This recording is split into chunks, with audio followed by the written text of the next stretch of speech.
Hello dear students, WBPSC ওয়ালায় তোমাদের সকলকে স্বাগত জানাচ্ছি। আজকে আমরা একটু বাংলার যে বিষয়টা আছে তার একটু লেসন প্ল্যান বা বলতে পারো যে স্ট্র্যাটেজি নিয়ে আলোচনা করব, যে এখানে কি রকম সিলেবাস আছে আর সেখান থেকে কটা করে প্রশ্ন হয়। এটা তোমাদের অনেকেরই জিজ্ঞাসা ছিল যে কোনখান থেকে কি নম্বরের প্রশ্ন আসবে, অর্থাৎ নাম্বার ডিস্ট্রিবিউশন কি করে হচ্ছে, আমরা কতটা টাইম পাচ্ছি, আমরা কোন জায়গাটাকে গুরুত্ব দেব, কোনখান থেকে কতটা, এই সমস্ত প্ল্যান প্রোগ্রাম আজকে আমরা সবাই একসঙ্গে মিলে করে ফেলি। চলো তাহলে আজকে আমাদের এই বিশেষ সেশনটা হচ্ছে আমাদের সিলেবাস এবং পাঠ পরিকল্পনা নিয়ে।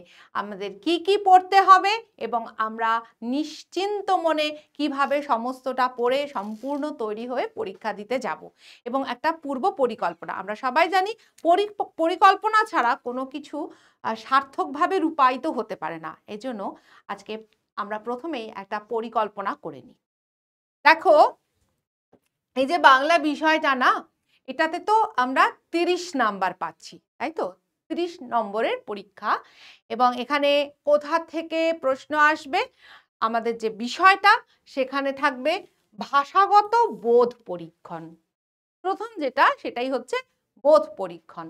নেক্সট হচ্ছে শিক্ষণ, শিক্ষণ বিজ্ঞানের ভাষার বিকাশ। যে আমরা যে ভাষা পড়াবো, তোমরা যারা পরীক্ষা দিতে চলেছো তারা সবাই আগামীকাল শিক্ষক হওয়ার লক্ষ্যে এগিয়ে চলেছো। তো যখন তোমরা শিক্ষক হবে, যেভাবে শিক্ষা দান করবে সেই শিক্ষণ বিজ্ঞানের নিরিখে এই বাংলা ভাষা কিভাবে শেখাবে সেটার একটা চ্যাপ্টার, ঠিক আছে, যেটা তোমরা পড়ে এসছো এবং আসলে পেডাগজিরই যেটা অংশ, ঠিক আছে। তাহলে আমরা দুটো ভাগ পাচ্ছি, ভাষার বোধ পরীক্ষণ এবং শিক্ষণ বা শিক্ষণ বিজ্ঞানের অংশটুকু। এই নিয়ে আমরা মোট পাচ্ছি 30 নম্বর, তাই তো? এবারে আরেকটু ডিটেলে যাওয়া যাক। পরীক্ষার জন্য আমরা সময় কত পাচ্ছি, তাই না? সময়সীমা সম্পূর্ণ পরীক্ষাটার জন্য যতগুলো সাবজেক্ট দিতে হবে সমস্তটা মিলে পরীক্ষার মোট সময়সীমা 150 মিনিট। তার মানে কি, 2.5 ঘন্টা। 2.5 ঘন্টা।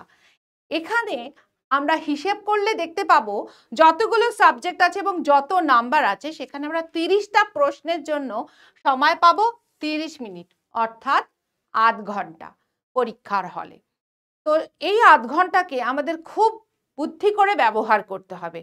কেমন ভাবে আমরা ব্যবহার করব বাংলার ক্ষেত্রে সেইটা আগে আমরা ভেবে নিই। চলো, অনেক সময় আগেই বলে দিচ্ছি, পরীক্ষার সময় যদি আমরা সময় নষ্ট করি, হয়তো মনে হয় এই শর্ট কোয়েশ্চেন আছে আর আমার কাছে না অনেক সময় আছে, কাজেই আমি একটু এটা ওটা এদিক ওদিক তাকালাম বা কিছু এইসব যদি করতে যাই, আমার পরীক্ষায় কিন্তু সেটা হ্যাম্পার করে দিতে পারে, আমার পরীক্ষা আমার সাফল্যটাকে, সেটা সম্ভাবনাটাকে বিনষ্ট করে দিতে পারে। এর জন্য আমরা প্রথম থেকে ভালো করে পরিকল্পনা করব যে এই 30 মিনিট সময় আমার হাতে, আমার কাছে কিন্তু অনন্ত সময় নেই। এই প্রত্যেকটা বিষয়ে 30টা করে যে প্রশ্ন আছে, এই 30টা বিষয়ের 30টা প্রশ্নের উত্তর দেওয়ার জন্য আমি অনন্ত বা ওই 2.5 ঘন্টা সময় পুরোটা পাবো না, আমি শুধু এই 30 মিনিট সময়টাই পাবো বাংলার জন্য। তাই আমি 30 মিনিট সময় পাচ্ছি। এবার যদি ডিটেলে দেখি কি আছে, আমরা তো দুটো টপিক পেয়েছি, এই দুটো টপিকের মধ্যে কি আছে? প্রথমে আছে ভাষাগত বোধ পরীক্ষণ। সেখান থেকে কটা প্রশ্ন আসবে? 15টা প্রশ্ন, একদম হাফ হাফ ভাগ। শিক্ষণ থেকে 15 আর বোধ পরীক্ষণ থেকে 15, কোনো বৈষম্য নেই। এবারে একটা বোধ পরীক্ষণই কি হবে? না, দুটো বোধ পরীক্ষণ হবে। এটা অজানা পাঠ অর্থাৎ আনসিন প্যাসেজ থেকে আসবে। এখানে দুটো পরিচ্ছেদ থাকবে, একটা গদ্য, গদ্য সাহিত্য থেকে হতে পারে, বিজ্ঞান থেকে হতে পারে, বর্ণনা হতে পারে, ভ্রমণ বিষয়ক হতে পারে, ইত্যাদি যে কোনো বিষয় হতে পারে। হয় এটা হবে গদ্য অংশ অথবা কোনো নাটকের অংশ। এখান থেকে একটা বোধ পরীক্ষণ আসবে। 15 নম্বরের মধ্যে কত নম্বর থাকবে প্রথম বোধ পরীক্ষণে? সেখানে 7 থাকতে পারে, 8ও থাকতে পারে, কারণ 7 দুগুণে 14 আর একটা 15। তাই এটার থেকে 7 বা 8টা প্রশ্ন থাকতে পারে। এবং আরেকটা হবে কি, কবিতা। এই কবিতার থেকেও যদি গদ্যের থেকে 7 দেয় তাহলে কবিতার থেকে 8 দেবে। আর যদি গদ্যের থেকে 8টা প্রশ্ন দেয় তাহলে অবশ্যই কবিতার থেকে 7টা প্রশ্ন দেবে। তো এটাই। এবার প্রশ্নগুলো কি রকম হবে? তাহলে যখন আমি এই 15টা প্রশ্নের উত্তর দিচ্ছি তখন কিন্তু আমার মুখস্থ বিদ্যার থেকে আমি দিচ্ছি না, কাজেই আমার এই 15 নাম্বার পরীক্ষা দেওয়ার জন্য একটু বেশি সময় লাগবে, কারণ আমাকে অনুচ্ছেদটা পড়তে হবে আর কবিতাটা পড়তে হবে, পড়ে এদের অর্থ হৃদয়ঙ্গম করতে হবে, বুঝতে হবে, কারণ এখান থেকে আমাকে শর্ট কোয়েশ্চেনের উত্তর দিতে হবে। তাহলে আমি দেখতে পাচ্ছি যে আমাকে ওই শিক্ষণ অংশে, সেটা তো আমি মুখস্থ আছে, আমার পড়া আছে, সেখান থেকে আলাদা, কিন্তু এটা অজানা পাঠের থেকে এসছে, কাজেই আমাকে এখানে একটু বেশি সময় বরাদ্দ করতে হবে। এবং তারপরে আমি এখান থেকে কি ধরনের প্রশ্ন পাবো? বোধ পরীক্ষণ থেকে বোধ পরীক্ষণমূলক প্রশ্ন, জ্ঞানমূলক প্রশ্ন আসতে পারে, সিদ্ধান্ত, সিদ্ধান্ত, ব্যাকরণ, ব্যাকরণে আমরা যা পড়েছি, যা আমাদের পাঠ্যর মধ্যে আছে, সমস্ত কিছু যে কোনো জায়গা থেকে কারক সমাস, বর্ণ সন্ধি, তারপরে আমার ধ্বনি পরিবর্তন, যা কিছুই দিতে পারে ব্যাকরণ, এবং শব্দের ব্যবহার সংক্রান্ত প্রশ্ন হতে পারে। বস্তুত তাই হয়, বোধ পরীক্ষণ থেকে যদি তোমাকে 5টা প্রশ্ন দেয় তাহলে আর 2টো বা 3টে প্রশ্ন কিন্তু তোমাকে ব্যাকরণ থেকে অবশ্যই দেবে, এটা মাথায় রাখতে হবে। তো এটা গেল আমাদের ভাষাগত বোধ পরীক্ষণের অংশ, যেখান থেকে আমরা 15টা প্রশ্নের উত্তর করলাম, এবং এই অংশে আমাদের সময় একটু বেশি লাগবে। তার কারণ হচ্ছে এখানে আমাদের দুটো আনসিন প্যাসেজ পড়তে হবে, কাজে এই যে 30 মিনিটটা সময়, তার মধ্যে থেকে 15 মিনিট বা 15 থেকে 20 মিনিট আমার এই দুটো করতে চলে যেতে পারে, যদি বোঝার ব্যাপারটা থাকে এবং কঠিন হয়। তারপরে আমার যে সময়টা থাকলো সেইখানে আছে, দেখো এতগুলো টপিক থেকে প্রশ্ন আসতে পারে। শিক্ষণ বিজ্ঞানের ভাষার বিকাশ, এখান থেকে 15টা প্রশ্ন আছে। তাহলে এই যে টপিকটা, একে আবার কতগুলো যদি সাব টপিকে ভাগ করা যায়, তাহলে আমরা এখানে কি কি পাচ্ছি? শিক্ষণ এবং অর্জন, ভাষা শিক্ষণের মূলনীতি সমূহ, শোনা ও বলার ভূমিকা, ভাষার কার্যাবলী এবং কিভাবে শিশুরা ভাষাকে ব্যবহার করে। আবার দেখো একটা পয়েন্টের মধ্যেও অনেকগুলো ভাগ রয়েছে, কিন্তু কাজেই সিলেবাস যথেষ্ট বড়। বিশ্লেষণমূলক দৃষ্টিভঙ্গিতে ভাষা শিখন এবং লেখার ভূমিকার মূল্যায়ন। তারপরে আছে বিভিন্ন শ্রেণীতে ভাষা শিক্ষার ঝুঁকি, ভাষার সমস্যা, ভুল ভ্রান্তি এবং অসামঞ্জস্য। আছে ভাষার দক্ষতা, কিভাবে দক্ষতা অর্জিত হবে। আছে ভাষার বোধ পরীক্ষার মূল্যায়ন, দক্ষতা, কথা বলা, শ্রবণ, পড়া এবং লেখা। আছে শিক্ষা সহায়ক উপকরণের ব্যবহার, যেমন পাঠ্যপুস্তক, যেমন মাল্টিমিডিয়া, এরকম অনেক কিছু যেগুলো শিক্ষা সহায়ক উপকরণ, সেগুলো ভাষা শিক্ষার ক্ষেত্রে আমরা কি করে প্রয়োগ করব, কি কি ক্ষেত্রে প্রয়োগ করব, এইটার একটা বিষয় আছে। আর শেষে আছে সংশোধনী শিখন, সংশোধনী শিখন। তো এই সমস্ত টপিক, তাহলে আমরা এখানে দেখছি মোটামুটি একটা টপিকের মধ্যে কটা সাব টপিক আছে, আমরা দেখছি 9টা উপবিভাগ, 9টা সাব টপিক তথা উপবিভাগ আছে। এই 9টা উপবিভাগ থেকে কটা প্রশ্ন আসবে? 15টা প্রশ্ন আসবে। এখন তাহলে আমরা বলবো যে তাহলে প্রত্যেকটা বিভাগ থেকে প্রথমে তো একটা প্রশ্ন তো আমরা পাবোই, প্রত্যেকটা উপবিভাগ থেকে একটা প্রশ্ন তো আমরা পাবোই, এবং এই উপবিভাগগুলির মধ্যে থেকেও দেখো যেখানে যেমন ধরো এই যে শোনা ও বলার ভূমিকা, ভাষার কার্যাবলী, হ্যাঁ, কিভাবে শিশুরা ভাষাকে ব্যবহার করছে, এখানে দেখো আরো অনেকগুলো ভাগ রয়েছে, কাজে এইগুলোর থেকেও আমরা প্রশ্ন পাবো। সুতরাং বোঝাই যাচ্ছে কোনোটাই বাদ দেওয়ার উপায় নেই, কারণ প্রত্যেকটা উপবিভাগ থেকে যদি একটা করে প্রশ্নও দেয় তাহলে আরো 6টা প্রশ্ন আমাদের বাকি থেকে যায়। এই 6টা প্রশ্ন কোথার থেকে দেবে, তাই না? এটা ভাবার বিষয় আছে। সুতরাং এই যে উপবিভাগগুলোর মধ্যে যে আবার ছোট ছোট ভাগগুলো রয়েছে, এগুলো প্রত্যেকটা মন দিয়ে পড়তে হবে, কারণ আরো যে 6টা প্রশ্ন আছে সেইগুলো কিন্তু এইগুলোর মধ্যে বিভাজিত হয়ে যাবে যদি সমানভাবে দেখি। কাজেই কোনো চ্যাপ্টারই বাদ দেওয়ার বা সাজেশন করার সেই অর্থে কোনো উপায় নেই। তবে হ্যাঁ, খুব মূল যে তত্ত্বগুলো আছে, যেগুলো খুব বিখ্যাত, সেগুলো আমাদের জোর দিতে হবে। কেমন? আচ্ছা, এবারে যেটা বলছিলাম যে এত তো প্রশ্ন হলো, এবারে এত এত প্রশ্ন যা আছে তার তুলনায় আমাদের অনেক বেশি পড়তে হবে। খুব স্বাভাবিক সেটা, এটাই পরীক্ষার নিয়ম।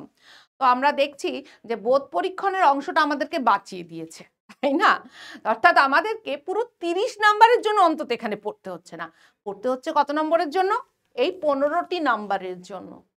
এটা এখানে প্লাস পয়েন্ট। আবার এও বলি কি করে যে ওই 15 নম্বরের জন্য তোমাকে পড়তে হচ্ছে না, ব্যাকরণ তো পড়তে হচ্ছে, তাই না? ব্যাকরণের সমস্ত যে যা আমরা পড়ে এসেছি ছোট থেকে, যা পাঠ্য আছে সেগুলো পড়তে হচ্ছে। তবে এটা আশা করা যায় যে তোমাদের প্র্যাকটিসের মধ্যে আছে, কারণ পরপর পরীক্ষা হচ্ছে, তোমরা এর আগেও প্র্যাকটিস করেছো, পড়েছো, সেই জন্য ব্যাকরণটা অনেকটাই মনে আছে, আরেকবার পড়লেই হয়ে যাবে। কিন্তু এই যে শিক্ষণের জায়গাটা, এই যে 15টা প্রশ্ন, এটার জন্য খুব ভালো করে পড়াশুনো করতে হবে। এবং পরীক্ষার সময় এইটার জন্য আমরা খুব বেশি সময় রাখবো না, অর্থাৎ এই যে 30টা মিনিট আমরা ভাগ করে নিয়েছি, তার অধিকাংশ সময়টা আমরা দেব বোধ পরীক্ষার ক্ষেত্রে। এবং এইটা যেন আমাদের একদম খুব ভালো রকমের আয়ত্ত থাকে, আমরা যেন এটাকে দেখা মাত্র উত্তরগুলো করতে পারি, সেইভাবে আমাদের প্রস্তুত হতে হবে। তার জন্য আমাদেরকে কি করতে হবে? এখানে আমাদের পাঠ পরিকল্পনা করা উচিত। কি করব? প্রথমত আমি বললাম যে কোনোটা বাদ দেয়া যাবে না, সব পড়তে হবে। সব মানে সব। তো এখন থেকেই পড়তে আরম্ভ করে দাও। যদিও সামনে পুজো, জানি পুজোর জন্য সবার মন নেচে উঠেছে এবং সবাই এই কটা দিন অন্তত একটু রিল্যাক্স করতে চায়, ঠিক আছে, সেটা না হয় হলো। কিন্তু তার আগে পরে এরকমটা যেন না হয় যে পুজোর আনন্দ করতে গিয়ে একদম সম্পূর্ণ আমি পড়াশোনার থেকে ডিটাচড হয়ে গেলাম। এবং এটা কি হয়, মানুষের মন তো একটা ট্রেনিং এর মধ্যে দিয়ে যায় না, তাকে যেরকম রোজ দিন বসছি আমি একই নিয়মে রোজ পড়তে বসলাম, কিন্তু যেই আমার মাঝখানটা এটা একটা মানে একটা ভেঙে গেল নিয়মটা, অমনি কি হলো, আবার আমি সকালবেলায় ঘুমোতে লাগলাম, আমি বেরিয়ে যেতে লাগলাম, আমার পড়াশোনা শিখে উঠে গেল। এই শিখে ওঠালে কিন্তু চলবে না। তো যেই কটা দিন খুব কঠোরভাবে এটা মেনে চলতে হবে, যে কটা দিন পুজোর সে কটা দিন আনন্দ করলাম, এবং তারপর থেকে আবার নিয়মিত পড়া, যে রুটিন আমি শুরু করেছিলাম সেই রুটিনে। কাজেই এখনই তোমার একটা রুটিন খুব ভালোভাবে তৈরি করে নাও, এবং সেই সঙ্গে যা যা পাঠ্য বিষয়গুলো আমি বললাম তুমি সেটাকে আগে দেখে নাও। প্রথমেই আন্তাবড়ি চোখ বন্ধ করে পড়তে বসে যেও না। প্রথমে নিজের মনে মনে পরিকল্পনা করো, আমি এটা এতদিন পড়বো, এটা এতদিন পড়বো, এটা এতদিন পড়বো, অর্থাৎ আমি কদিনে কোন টপিকটা শেষ করব। তো তোমাকে সম্পূর্ণ পাঠ প্রক্রিয়া পুরোটা পড়তে হবে, সম্পূর্ণ পাঠ করতে হবে। তারপরে কি করতে হবে? সেই একই সঙ্গে তোমার নোটস রাখতে হবে পাশে, কারণ যখন তুমি পরীক্ষা দিতে যাবে এই ছোট ছোট নোটসগুলো তোমার রিভিশনের জন্য কাজ দেবে। কেমন? তারপরে তোমার রিভিশন কটা করতে হবে? আমি সবসময় 2টো রিভিশনের কথা বলি, মিনিমাম 2টো রিভিশন। একটা বড় করে একটা রিভিশনের জন্য তোমার 15 দিন থেকে 1 মাস সময় লাগতে পারে, সময় যেরকম আছে সেই অনুপাতে। আর একটা রিভিশন তোমার হবে খুব কম দিনের, 5 থেকে 6 দিনের মধ্যে। তো এই হচ্ছে 2টো রিভিশনের পদ্ধতি, এবং সেই সঙ্গে মক টেস্ট দিয়ে যেতে হবে। তো আমরা প্রথমেই একটা প্ল্যান করে নিলাম যে সিলেবাস কি আছে, সিলেবাসের ভাগগুলোর কি কি, এবং সেই কোন ভাগ থেকে কি কি মানে পাঠ্য আমাদের আছে, পাঠ্যবস্তু কি আছে, সেই পাঠ্যবস্তু থেকে কি রকম প্রশ্ন আসতে পারে, কোন সেকশন থেকে কত নাম্বারের প্রশ্ন আসতে পারে, প্রশ্নগুলো কি ধরনের হতে পারে, আমরা যখন পরীক্ষা দিতে যাব কিভাবে সময়টাকে ভাগ করব, এবং কিভাবে একদম সম্পূর্ণ প্রথম থেকে নিজের সময়টাকে একটা ছোকে নিয়ে সেই অনুযায়ী আমি প্রশ্নের উত্তর করব, সমস্ত প্রশ্নের উত্তর করব, এবং আমার সম্পূর্ণ সিলেবাস যেন আয়ত্ত থাকে, কোথাও কোনো অসুবিধা কুত না থাকে। এবং আমি বারবার মক টেস্ট দেওয়ার মাধ্যমে নিজের প্রস্তুতিকে একদম 100% একদম কি বলবো ভালো, একদম 100% প্রস্তুতি, সম্পূর্ণ প্রস্তুতি নিয়ে আত্মবিশ্বাসের সঙ্গে যেন পরীক্ষা দিতে যেতে পারি। তো আমিও সেইটাই চেষ্টা করব তোমাদের এই বিষয়টা পড়ানোর সুবাদে তোমাদের প্রত্যেকটা টপিক যেন খুব ভালোভাবে তৈরি হয় এবং পরীক্ষা দিতে যাওয়ার আগে যেন সম্পূর্ণভাবে তোমরা তৈরি থাকো, আত্মবিশ্বাসী হয়ে পরীক্ষা দিতে যাও, এটা আমি দেখব। আর এই আশা নিয়েই চলো আমরা আমাদের পড়াশুনো খুব ভালো করে শুরু করে দিই এবং সাফল্য আসবেই। সম্পূর্ণ এই পজিটিভ মনোভাব, এই সদর্থক মনোভাব নিয়ে আমরা এগিয়ে যাব। কোনো রকম নেগেটিভ ভাবনা নয়, পিছনে তাকানো নয়, এবং আত্মবিশ্বাস রেখে নিজের ওপর ভরসা রেখে আমরা সামনের দিকে এগিয়ে চলব। তো চলো শুরু করে দেওয়া যাক। Thank you.